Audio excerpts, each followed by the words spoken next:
Okay, let's get right to it. This is my PRS CE-24, full 24 fret. I believe it's a 24.5 scale. This is CE model, so it's a bolt-on. Unlike the standards and the customs, they have a see-through neck. This is the 92 model, so it's a little bit different. It actually has a short heel instead of a long heel. The heel is basically this little thing right here. That's what they call a heel. If you got like a newer one, they would have a longer heel, so they'll be about here. So when you're playing, you're going to hit your finger on the heel. Some people like it, some people don't. It varies from person to person. The way you can judge is what year this is made, the serial numbers. The first digit would tell you the year, and also followed by how many digits are in the number.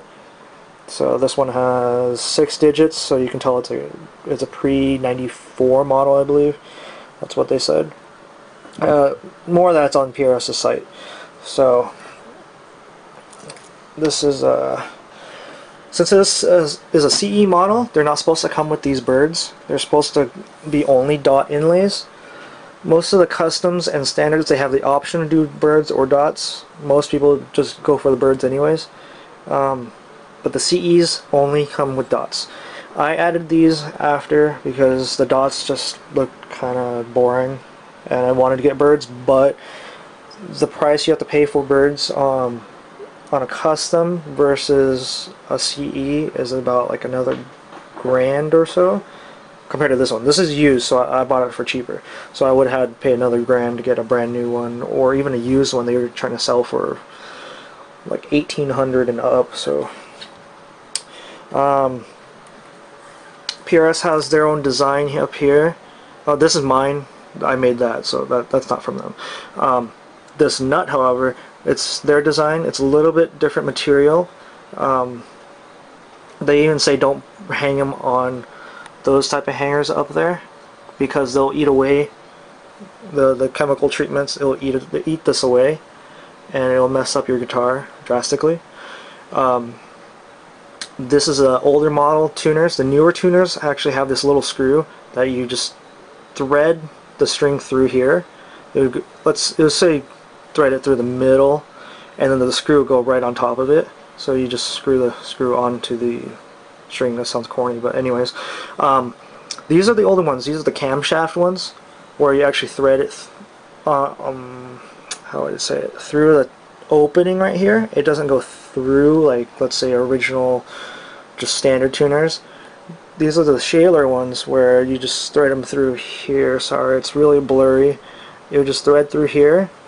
The string would pull back. What you do is you lock it in by pushing this way, and then the string would forcefully pull it backwards and just lock itself into there.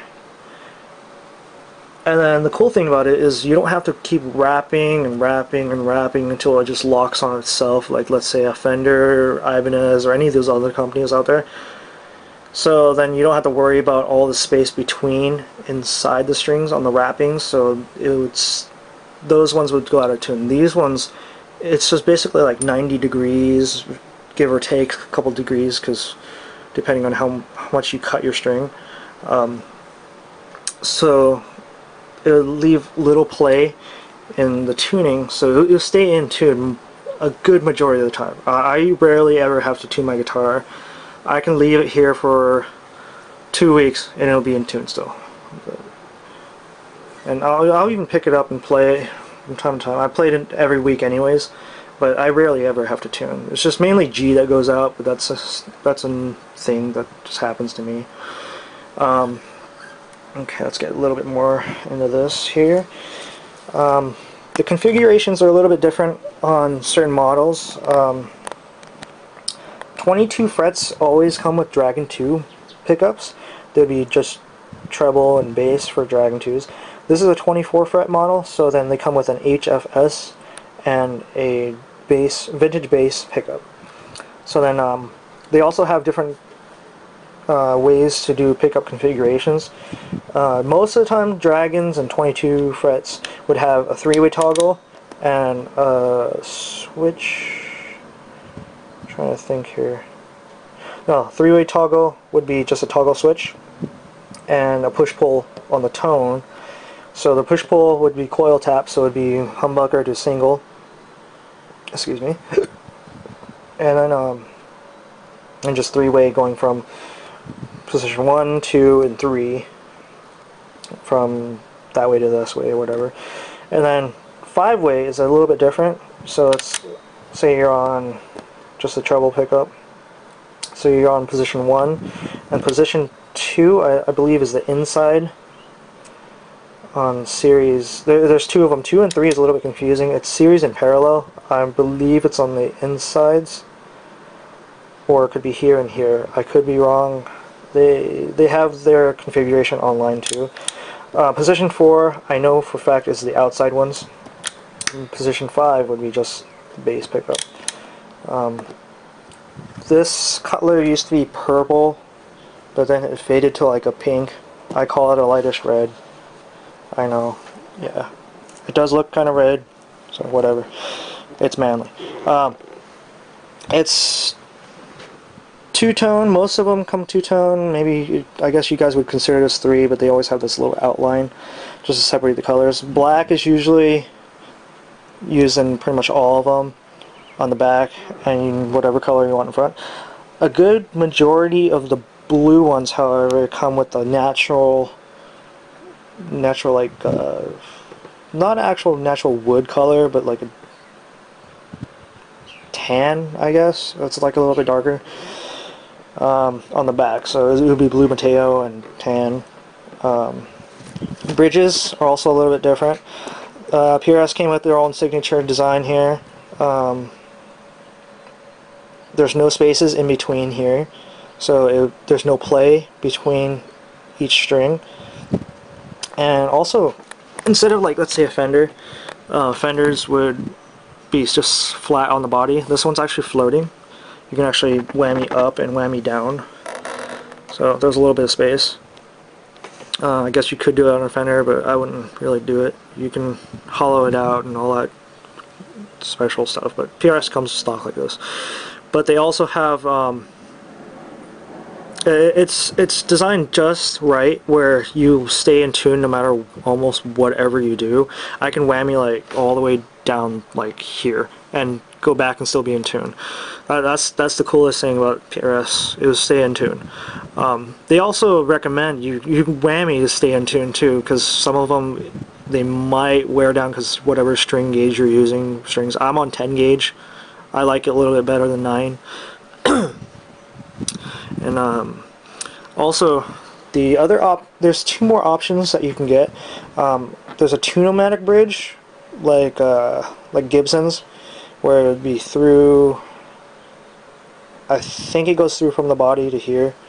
It'd be just like this little block across.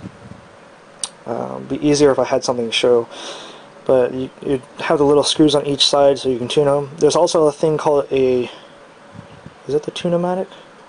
There's another one where it's already flat for you. You can't adjust anything. It just sits there.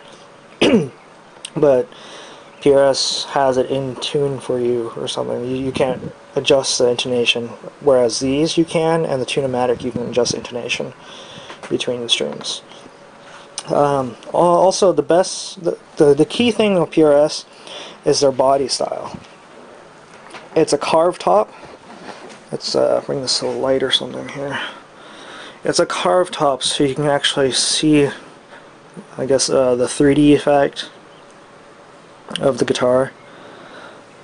So you can actually see the lip all the way around. So that's what stands out on these PRSs. The 10 tops would look way better. Another thing about the 10 tops, 10 tops are the more expensive ones, where they give you the best woods and paints. This is not a 10 top. The way you judge that, it's not as bright, and you can see the dark spots and blemishes. It's just natural wood effect on it. Like, here's dark, goes bright, and goes dark spots right here, and it gets normal and such. 10 tops would be like no blemishes whatsoever. That's why they hand-pick those. They're a little bit more rare and more expensive, of course. So this is the Paul Reed Smith CE-24 with added birds and custom work, I guess. My little thing. But yeah, this is Paul Reed Smith. If you guys have any questions, you can just email me or send it to my YouTube video or comment, and I'll comment. Excuse me. I'll comment back. I'm sorry, I'm a little dry in the throat right now. Or you can just go to PRSguitars.com, and all their lineup and everything what they're making up to today are online. They're supposed to be coming up with a couple of new models this year, but yeah, just visit their site, and most of your answers should be answered on there. Alright, later.